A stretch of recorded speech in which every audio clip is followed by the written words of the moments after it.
क्या तरीका है? जवाब दीजिए यार। क्या देख रहे हो? यार और क्या? तुमने पागल बना रखा है। देख रहे क्या देख रहे हो? ये चीख पुकार, ये हंगामा, यात्रियों की नारेबाजी और काउंटर पर लगी हुई भीड़ लगभग देश के तमाम बड़े शहरों के एयरपोर्ट में। दरअसल ये हालात तब बने हैं जब एयर इंडिया एक्सप्रेस के 300 से ज़्यादा कर्मचारी एक साथ एक मेल डालते हैं और उसके बाद अपना मोबाइल बंद कर लेते हैं। मेल में वो लिखते हैं कि वो सब बीमार हैं और अपनी सिक लीव डाल रहे हैं।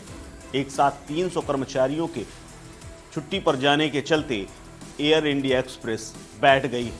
उसके 70 से ज़्यादा प्लेन यहाँ तहाँ रुक गए हैं और उनमें से तमाम फ्लाइटें इंटरनेशनल हैं।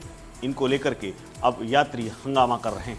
दरअसल पूरी खबर कुछ यूँ है कि एयर इंडिया एक्सप्रेस के 80 से ज़्यादा अंतर्राष्ट्रीय और घरेलू उड़ानों को फिलहाल रद्द कर दिया है। ऐसा इसलिए क्योंकि एयर इंडिया के 300 से ज़्यादा सीनियर और जूनियर कर्मचारी एक साथ सिक लीव पर चले गए हैं। मंगलवार की रात को और बुधवार सुबह तक 78 से ज़्यादा विमानों को रद्द किया जा चुका है और लगभग 300 सीनियर केबिन क्रू सदस्यों ने बीमारी की छुट्टी ले ली है और उन्होंने अपना मोबाइल बंद कर लिया है। एयर इंडिया प्रबंधन लगातार उनसे संपर्क करने की कोशिश कर रहा है, लेकिन लोगों के मोबाइल बंद हैं। सूत्र ये बताते हैं कि एयर इंडिया एक्सप्रेस के मैनेजमेंट की तरफ से क्रू तक पहुंचने की हर कोशिश की जा रही है। इन दिनों एयर इंडिया का संचालन टाटा समूह कर रहा है और एयरलाइन में नौकरी की नई शर्तों का विरोध हो रहा है। एयर इंडिया एक्सप्रेस के प्रवक्ता ने कहा कि हमारे केबिन क्रू के कई सदस्य कल रात आखिरी वक्त पर बीमार हो गए और इसी वजह से कई फ्लाइट को हम या तो कैंसिल कर रहे हैं या फिर लेट चल रही हैं। जबकि हम इन घटनाओं के पीछे के कारणों को समझने के लिए चालक दल के साथ बातचीत कर रहे हैं।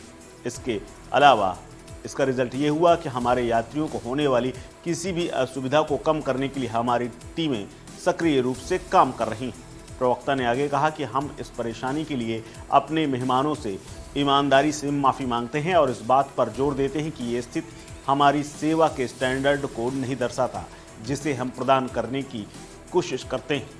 एयरलाइन ने यह भी कहा कि फ़्लाइट कैंसिल किए जाने से प्रभावित मेहमानों को यानी यात्रियों को पूरा रिफंड या किसी अन्य तारीख में दूसरी फ़्लाइट की पेशकश की जाएगी। यानी एयर इंडिया अपनी गलती स्वीकार कर रहा है, लेकिन उनका क्या, जो यात्री एयरपोर्ट पर पहुंच चुके हैं और वो अपनी फ़्लाइट और अपने प्लान के मुताबिक जहां उन्हें पहुंचना था उसमें असुविधा का सामना कर रहे हैं।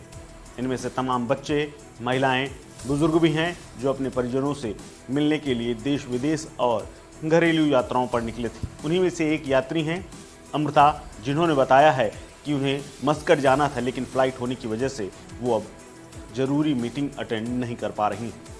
My name is Amrita. Actually, I'm supposed to fly today or 8:30 to Muscat. I came here at 5 o'clock in the morning. Then I came to know it was cancelled. So then I fight with them so much. Then finally I got the ticket for tomorrow. Actually, this is very urgent. Since my husband was hospitalized in Muscat for medical emergency. Actually, I'm going.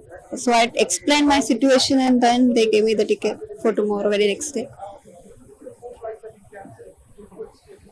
The passengers actually they said they don't have ticket till 17th of this month. They probably get after 70, may or may not be. That is not confirmed yet. The refund also they provide only after 2 weeks.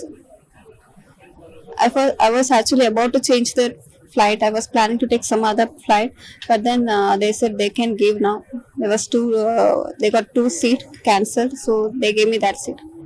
दरअसल कई यात्रियों ने अपने social media accounts में भी अपनी उड़ान के रद्द होने की शिकायत की। उन्होंने कहा कि उन्हें उड़ानों के रद्द होने के बारे में पहले कोई जानकारी नहीं दी गई। एयरपोर्ट पर आने के बाद काउंटर खाली पड़े हुए हैं, यहाँ भी कोई जानकारी नहीं। एक्स पर तमाम लोग बहुत निराश होकर के यात्रियों ने ये भी कहना शुरू कर दिया है कि हवाई अड्डे पर पहुँचे तब उन्हें ये बताया गया कि उनकी उड़ानें रद्द कर दी गई। अब ऐसे में वो क्या करें।